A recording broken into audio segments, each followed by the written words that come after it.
Saudações, boa noite. Então, meu vídeo, eu passei o dia inteiro pensando nele e graças a uma conversa muito produtiva que eu tive com um membro do nosso canal, naquela rede que termina com GRAM, eu resolvi gravar hoje, eu ia gravar amanhã. Mas eu perguntei no grupo, vocês preferem uma live ou um vídeo mais didático para expor a questão? Fazer um vídeo mais didático. Mas qual a questão? Os Estados Unidos já era.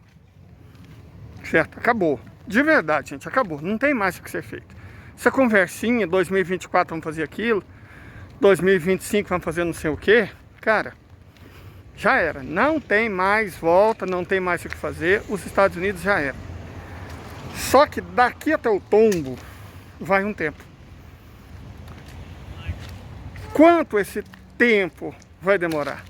Quer dizer, quanto tempo vai demorar para os Estados Unidos de fato caírem? Aí vai depender. Porque a China que é uma coisa e a Rússia que é outra. Na verdade, cada um dos países dos BRICS+, e eu vou excluir a África do Sul e o Brasil, que infelizmente eles não importam. Cada um dos países dos BRICS+, tem uma perspectiva diferente. E hoje nós vamos tentar explicar qual que é a de cada um. Ok? Eu espero que vocês me acompanhem até o fim. Muito bem. Primeiro, a ideia básica da coisa é simples. Historicamente, todo país que se endivida para fazer guerra e perde, ou às vezes nem perde, deixa de ser uma potência. Certo? Nós já falamos sobre isso. A Espanha, quando não conseguiu mais pagar as dívidas para fazer guerra com a Holanda e Inglaterra, deixou de ser uma superpotência. A Holanda, quando não conseguiu mais pagar as dívidas que necessitou para guerrear contra a Inglaterra, deixou de ser uma superpotência. A Inglaterra, mesmo não perdendo guerras, quando não conseguiu pagar as dívidas que a permitiram vencer a Segunda Guerra Mundial, ela também deixou de ser uma superpotência. Certo? Foi o que aconteceu. E os Estados Unidos? Os Estados Unidos, nós já fizemos vários vídeos sobre isso. Fizemos vários sobre isso. Eles têm uma dívida impagável de 125 trilhões de dólares. E eles não vão conseguir pagar. Dessa dívida de 125 trilhões de dólares, a gente pode dizer o seguinte: se a gente somar a dívida externa com o déficit em conta corrente, 55 trilhões de dólares é a dívida externa. 70 trilhões de dólares é alguma forma de dívida interna. Metade desse, 35 trilhões, é a dívida pública do governo federal. A outra metade é a dívida hipotecária, a dívida dos entes subnacionais, municípios, condados, estados, é a dívida estudantil, é a dívida dos consumidores. Então a gente pode dividir a dívida dos Estados Unidos, total, dessa forma. Vou repetir.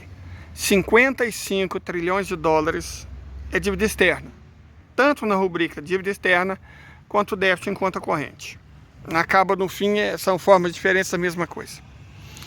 E 70 trilhões de dólares são dívida interna. Metade desses 70 trilhões é a dívida pública do governo federal. Dos outros 35 trilhões, uns 27 trilhões, 28, vamos por 40%, 80%, né? É dívida dos entes subnacionais. E ainda sobra a dívida hipotecária, tal, a dívida estudantil, dívida dos consumidores. É uma dívida que é impagável. A priori, é importante que seja compreendido que isso não é um problema, por estranho que possa parecer. A teoria monetária moderna diz que nenhum país quebra na própria moeda, internamente.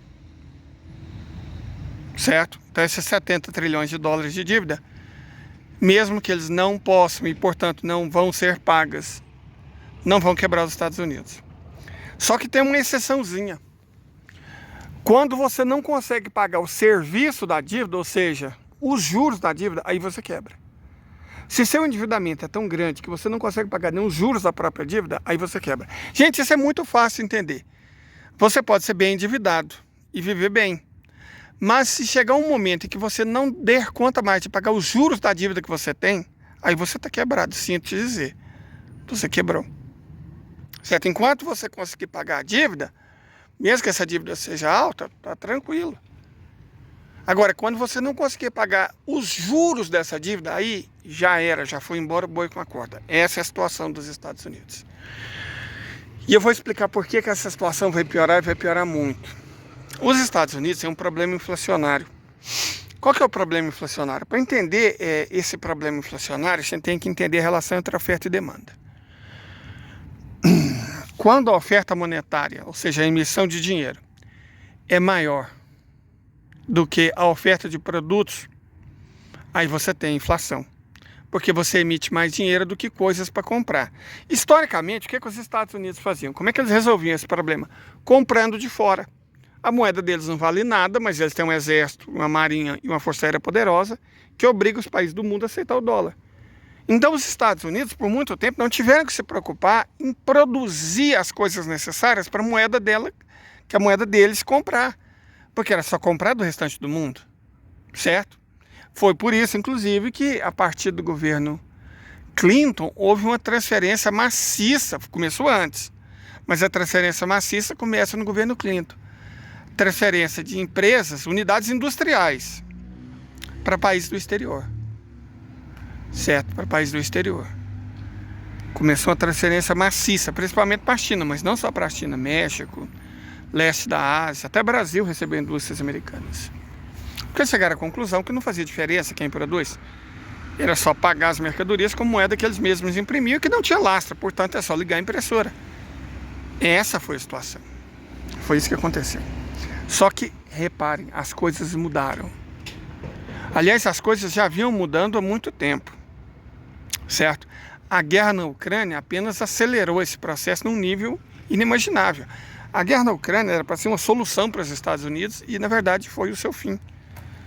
Mas antes, vamos voltar para a questão principal, a questão da dívida interna.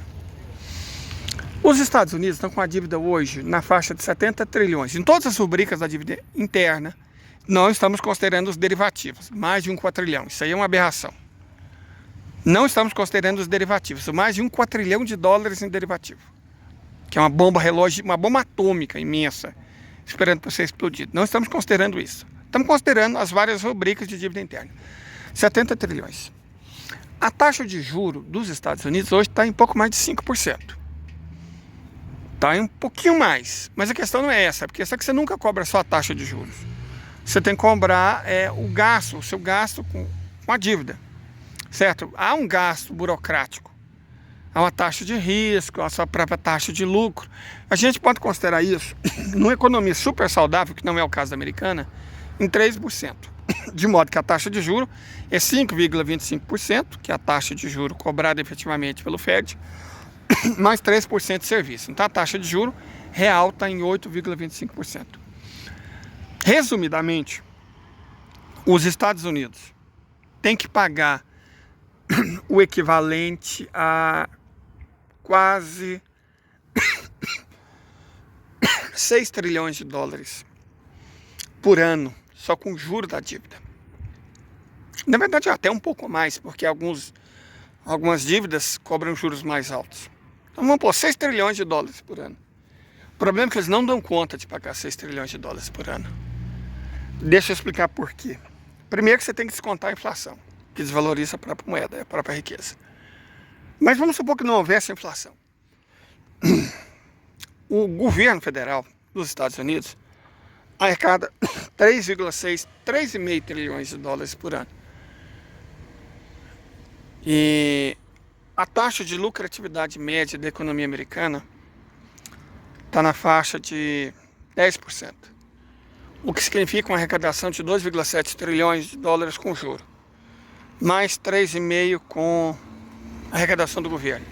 Se você soma, juro não lucro, se você soma o total de todos os lucros dos Estados Unidos com o total da arrecadação americana, e você considera que Você não pode simplesmente gastar todo o dinheiro da arrecadação pagando juros, porque eles gastam 800 bilhões com orçamento militar, certo? Mais 1,5 bilhão com outras coisas. Você chega à conclusão que, olha, não posso gastar todo o que eu ganhar de lucro pagando juro, e não posso gastar toda a minha arrecadação pagando juro. Simplesmente não posso. Mas mesmo se quisesse, o total dos lucros mais o total da arrecadação do governo dos Estados Unidos, cara, esse número equivale mais ou menos ao que os Estados Unidos pagam de juros. Isso quer dizer que mesmo que cada centavo arrecadado pelo governo dos Estados Unidos e cada lucro ganho por cada comerciante, ou pessoa individual, ou industrial, ou seja o que for, dos Estados Unidos, fossem gastos para pagar o juro da dívida, não seria mais o suficiente. Entenderam o ponto que não estou falando da dívida sem pagar, e aí vamos recordar a Michael Woodson.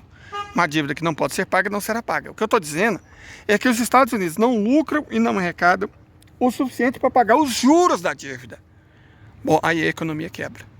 Mesmo que em tese uma economia não quebre na própria moeda, ela vai quebrar sempre que não for capaz mais de pagar o serviço da dívida, que são os juros. Então, já era. Agora, esse já era, tem uma pegadinha aí. Era, não já. Essa situação pode ser empurrada com a barriga por anos, talvez décadas. Um declínio lento, impiedoso, cruel, terrível, doloroso, mas lento.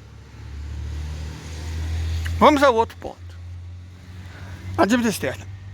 A dívida externa dos Estados Unidos, considerando todas as rubricas, incluindo o déficit em transações correntes, né, está em cerca de 55 trilhões de dólares, 2 vezes o PIB do próprio país. Quer dizer que se os Estados Unidos, tudo que eles produzissem, por 2 anos, eles poderiam pagar essa dívida. Só que isso, evidentemente, não vai acontecer. Então, eles têm uma dívida externa que não podem pagar.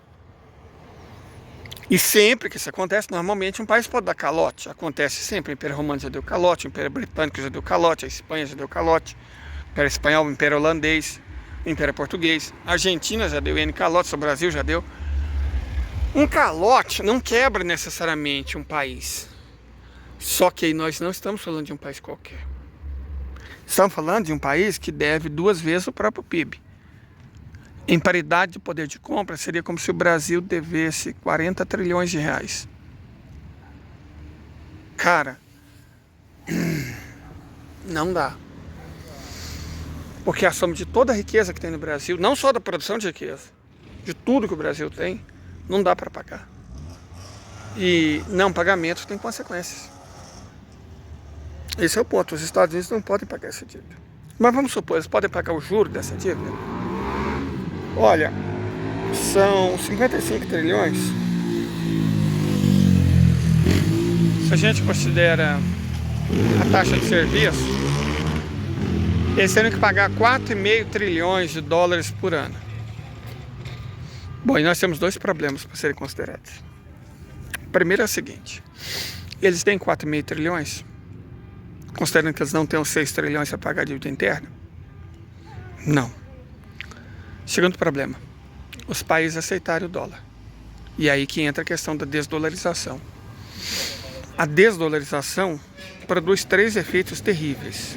Primeiro efeito: os países aos poucos vão deixando de aceitar o dólar, o que torna cada vez mais difícil para os Estados Unidos pagar, já que como eles têm déficit em conta corrente, déficit fiscal enorme, e só produz na prática 25% de tudo que eles consomem, eles não têm simplesmente como pagar em outra moeda que não seja o dólar.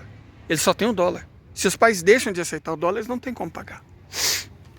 Segundo problema: a desdolarização leva todo ano trilhões de dólares de volta para os Estados Unidos. Para vocês terem uma ideia, só a China em 10 anos se desfez de 800 bilhões de dólares americanos.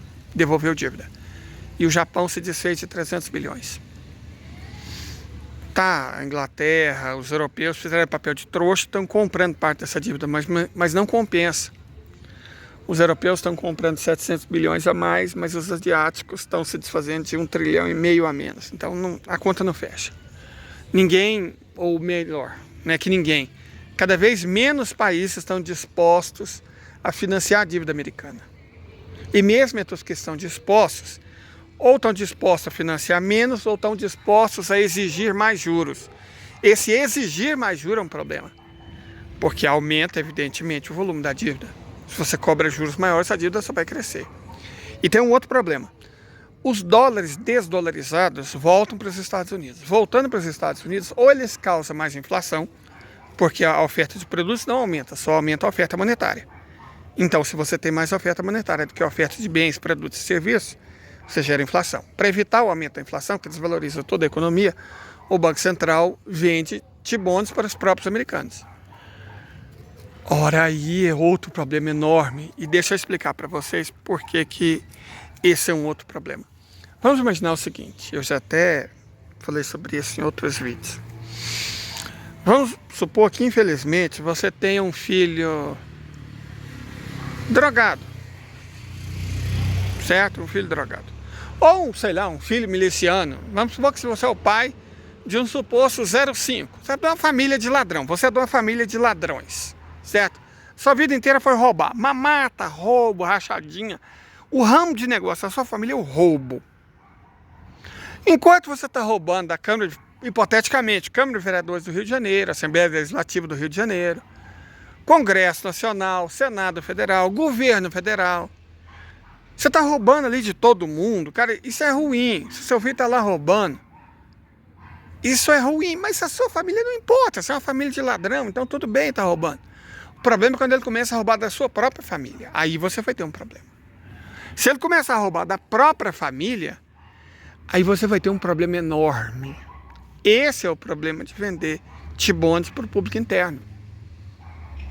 É como se o cara estivesse roubando da própria família.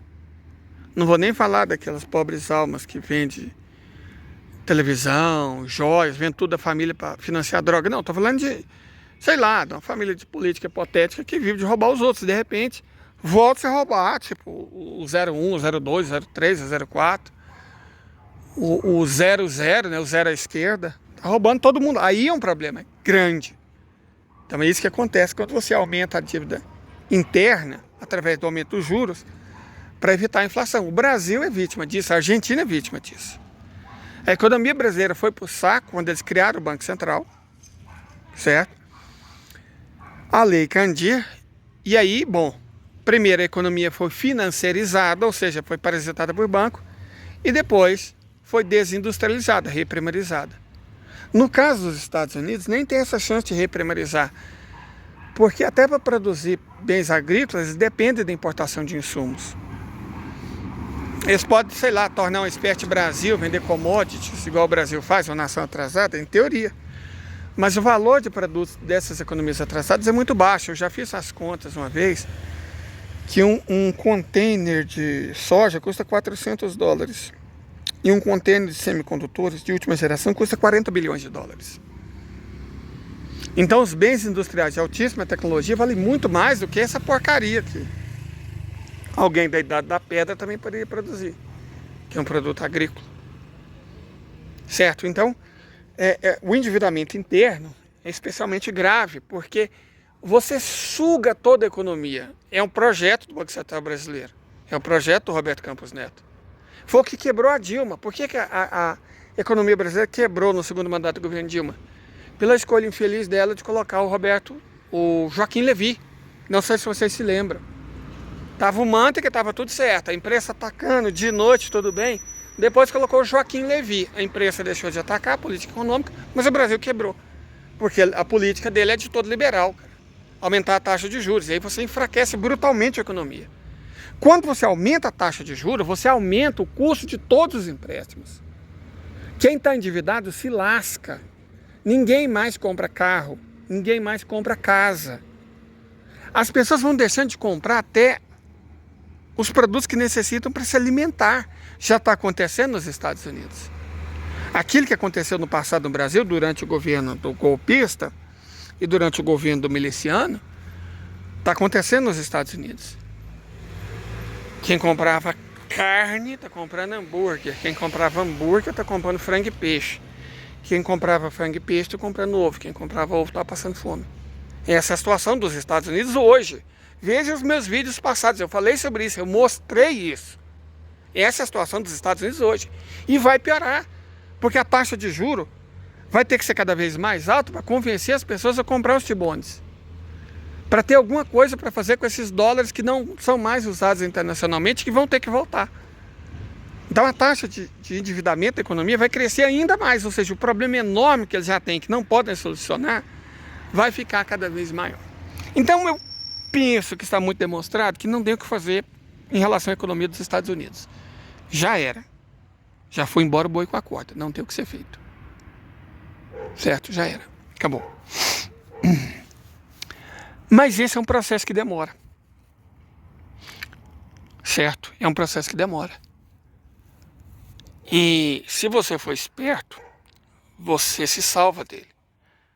Abandonando o dólar, se desfazendo de posições da economia dos Estados Unidos, se desfazendo de títulos da dívida americana. Do ponto de vista internacional, quais são os países que querem que demore? A China quer que demore.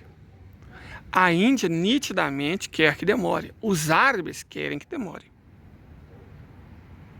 Porque eles têm muito dinheiro na mão dos americanos e eles querem evitar o prejuízo. Não dá para evitar todo o prejuízo. Alguém vai ter que pagar a conta.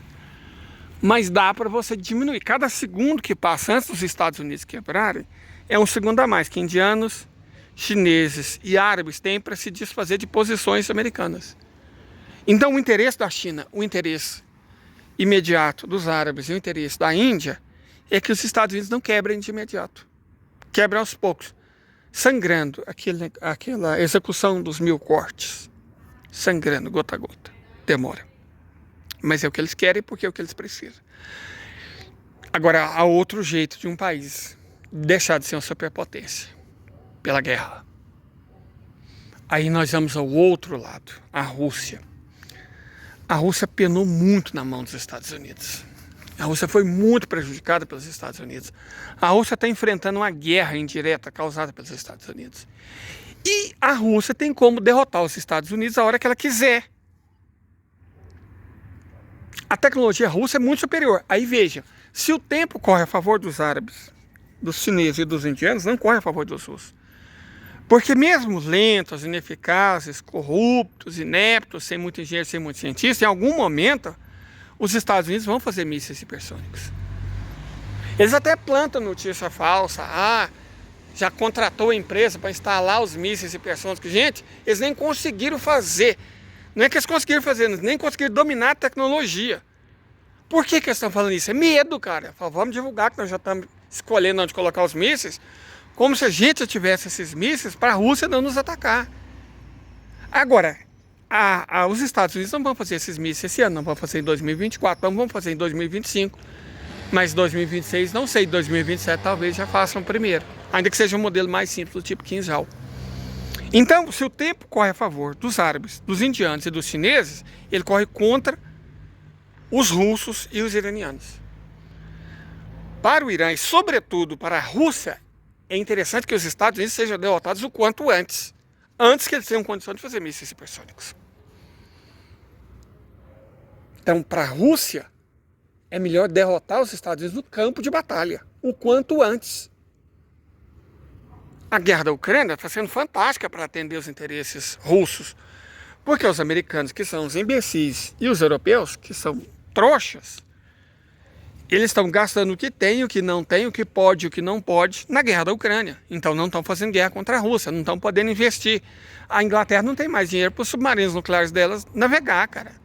Metade dos submarinos dos Estados Unidos estão no estaleiro, da prática não funciona. Eu fiz vídeo sobre isso, eu fiz fio sobre isso, na rede social das tretas, está lá.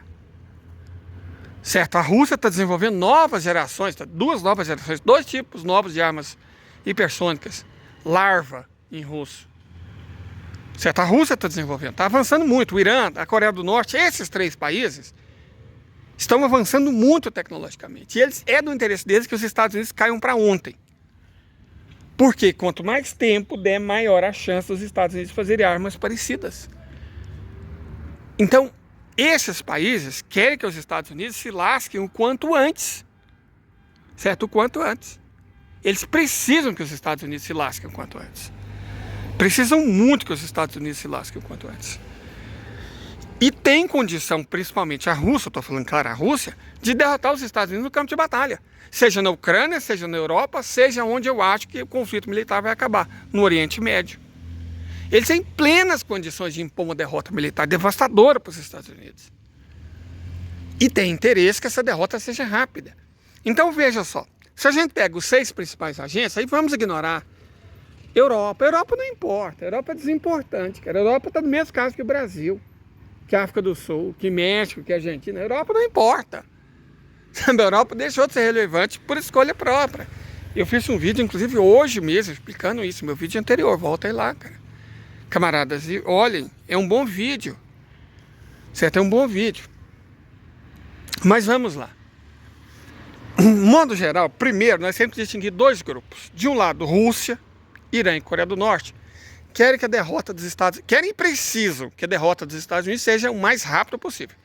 E estão dispostas a ir à guerra. Na verdade, a Rússia já está em guerra, e o Irã também. E a Coreia do Norte, pelo jeito, entrou. Faz todo sentido Xi Jinping colocar pé no freio, Modi colocar pé no freio, Bin Salman colocar pé no freio, e faz todo sentido o Ali Khamenei, que é quem manda no Irã, e o Kim, que é quem manda na Coreia do Norte, apoiarem a Rússia, tanto que eles derem conta para a guerra terminar logo. Que eles precisam de uma derrota militar americana rápido. É nesse sentido a visita do Kim à Rússia. É nesse sentido o provável fornecimento do K-25, que é com perdão de uma palavra, uma puta de uma arma para a federação. Uma arma devastadora, devastadora. Sabe, é claro que a Coreia do Norte vai vender principalmente munição e projétil, óbvio. Mas ela também vai vender equipamento de ponta.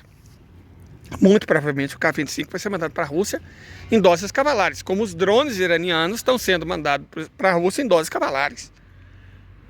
Esses países querem e precisam da derrota imediata dos Estados Unidos. A questão é, a derrota na Ucrânia já é inevitável. O outono começa daqui a uns dias. E aí começa a lama e depois começa a neve. O exército ucraniano, que já fracassou miseravelmente na contraofensiva, vai ter dificuldade para recuar. Vai ser facilmente encantoado, cercado. Já era, cara, militarmente já era. A questão é que não vai terminar lá. Eu já expliquei isso. Teve aquele negocinho no norte da África, eu falei, gente, isso aí é rápido. A decisão dessa guerra mesmo vai ser no Oriente Médio. A Arábia Saudita, inclusive, falou, não tem mais negociação com Israel. Israel tentou uma tentativa lá, né? Achou que sempre daria certo enrolar os árabes, como sempre deu. Falou, não. A Arábia Saudita saiu da mesa de negociação e falou, sem o problema da Palestina resolvido, não tem mais conversa, acabou, não tem aproximação. Rompeu definitivamente a Arábia Saudita com o Estado de Israel. Ou seja, mandou os Estados Unidos também pastar. Então a guerra vai ser decidida, não sei se vai ser ainda esse ano, ou se vai ser o ano que vem, mas não passa disso. Ela não vai ser decidida nas estepes pônticas. Não vai ser decidida na bacia do Mar Negro, não vai ser decidida na Europa. Ela vai ser decidida no Oriente Médio. É no Oriente Médio que a aberração definitiva do Ocidente, que é o Estado de Israel, vai ser, né, reconvertido, repotencializado, reetnicizado. Vamos usar essas expressões aqui. Não deixe essa plataforma que já não nos monetiza, que já nos lasca o tanto que ela pode. Não vamos deixar ela nos banir, né? Então, a expressão é reformular a composição étnica do Estado de Israel. Isso vai ter que acontecer. Inclusive sem interesse da Arábia Saudita. Eu já falei várias vezes, o Bin Salman não quer ser o rei. Ele não se contenta com isso. O Bin Salman quer ser o califa. Ele vai anexar a Jordânia. Escreva, é questão de tempo. Ele vai anexar a Jordânia, ele vai anexar o Catar, que já está enchendo o saco da Arábia Saudita há muito tempo. Certo? Não sei o que ele vai fazer com os Emirados Árabes Unidos, com o Kuwait, com o Bahrein. Bahrein provavelmente não, né? Porque o território habitado por xiita, o Irã não iria deixar. De toda forma, eu acredito que Catar e Jordânia já era. Porque a Arábia Saudita precisa fazer fronteira com Israel. Sabe por que precisa fazer fronteira com Israel? Para que Jerusalém Oriental faça parte da área de influência direta da Arábia Saudita. A Arábia Saudita já controla Meca e Medina, dois dos três lugares mais sagrados do islamismo. Só não controla um. Jerusalém. Se a Arábia Saudita anexa a Jordânia e fica com Jerusalém Oriental, as três cidades sagradas do islamismo ficam sob controle saudita. É claro que seria em outros termos, porque evidentemente os sauditas sabem que Jerusalém não é sagrada apenas para eles, diferente de Meca e Medina, é sagrada para os judeus e sobretudo sagrada para os cristãos e até para os evangélicos. Certo? Então a coisa seria um pouco diferenciada, mas esse é o objetivo. Bin Salman pensa muito grande e pensa muito longe. Perfeito? Mas ele não quer que o conflito seja rápido. Por que ele não quer? Que o fim seja econômico. Ele pode até querer que o conflito seja rápido e que a derrota dos Estados Unidos ou de Israel seja rápida. Mas ele não quer um conflito econômico rápido e devastador. Porque a Arábia Saudita tem muito dinheiro nos Estados Unidos. É empresa americana e lastreada em dólar. Ela perderia muito se o poder econômico americano simplesmente desaparecesse do dia para a noite. Ela perderia muito dinheiro. E é evidente que ela não quer isso. Como a Índia não quer. A Índia não quer porque ela deseja um mundo realmente multipolar. E para isso ela precisa que os Estados Unidos tenham algum poder, que a China não se torne um poder absoluto. A Rússia tem que ser grande, mas ela também quer ser um desses poderes. Se os Estados Unidos acabarem economicamente, acabarem politicamente, bom, aí a disputa vai ser entre Rússia, China e ela, Índia. E fica muito mais difícil para ela. Muito mais difícil. Ela teria que fazer uma aliança. Num grupo de 5, vence quem tem 3. No caso, Rússia, China e Índia. Mas num grupo de 3, vence quem tem 2. Então, num grupo de 3, tudo ia ser decidido pela Rússia. Por quem a Rússia iria apoiar? Se a Índia, se a China. Correto? A Índia não quer essa escolha de Damocles para si. Então, ela precisa que os Estados Unidos não tenham um fim militar, tenham um fim econômico lento, doloroso, mas que dê prazo para ela mesma se tornar uma hiperpotência capaz de concorrer com Rússia e China. A ponto de seduzir a Rússia e ficar do lado dela. Ok? Mas a Índia é uma coisa, a China é uma coisa, a Arábia é outra muito diferente, são Coreia do Norte, Irã e sobretudo Rússia. A Rússia tem muitos motivos para querer que esse conflito termine logo e militarmente, pela força das armas, no Oriente Médio. Por isso que o interesse dessas 6 nações, embora a princípio seja o mesmo, acabar com o poder dos Estados Unidos, na prática há nuances que não podem ser desconsideradas de forma alguma. Certo? Tem nuances que não podem ser desconsideradas. E são essas. Todos os 6 precisam que os Estados Unidos, que o Império Americano, que o capitalismo financeiro, que o Ocidente se lasque. Como e com que velocidade? Bom, aí varia, aí é individual. Rússia quer que acabe logo, se for preciso, pela força das armas. O Irã e a Coreia do Norte pensam o mesmo.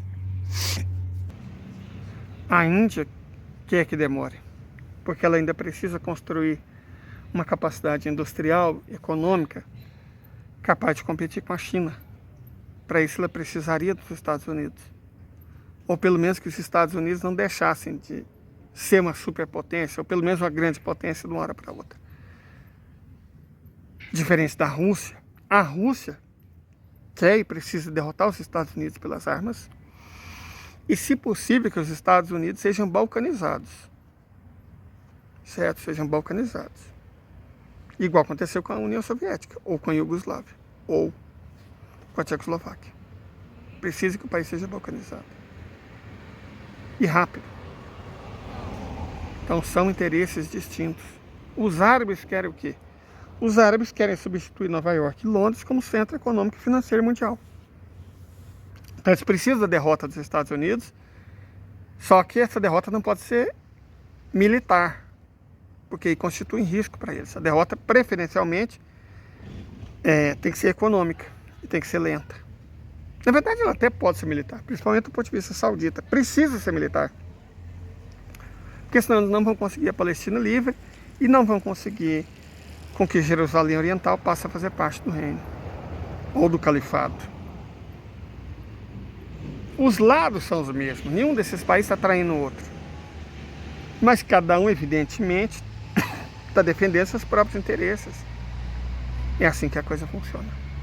Perfeito? Então, de toda forma, eu agradeço vocês por ter me assistido até aqui. E a tendência é que eu faça menos lives. Eu vou ver se eu faço no máximo umas 2 por semana. Porque o mundo não precisa tanto de um líder dando opinião. Acho melhor eu transmitir conhecimento. É claro que a gente precisa discutir, trocar ideia com todo mundo aqui. E eu vou ver se eu crio datas para fazer isso. Tipo segunda e quarta, eu vou ver. Eu sei que eu vou normalizar 2 lives por semana. A não ser que aconteça uma coisa especialmente grave. A tendência é que daqui por diante algumas dessas coisas especialmente graves aconteçam, né? Isso aí, infelizmente, é o estado que o mundo está hoje. Infelizmente, então a gente vai ter que fazer plantões extraordinários.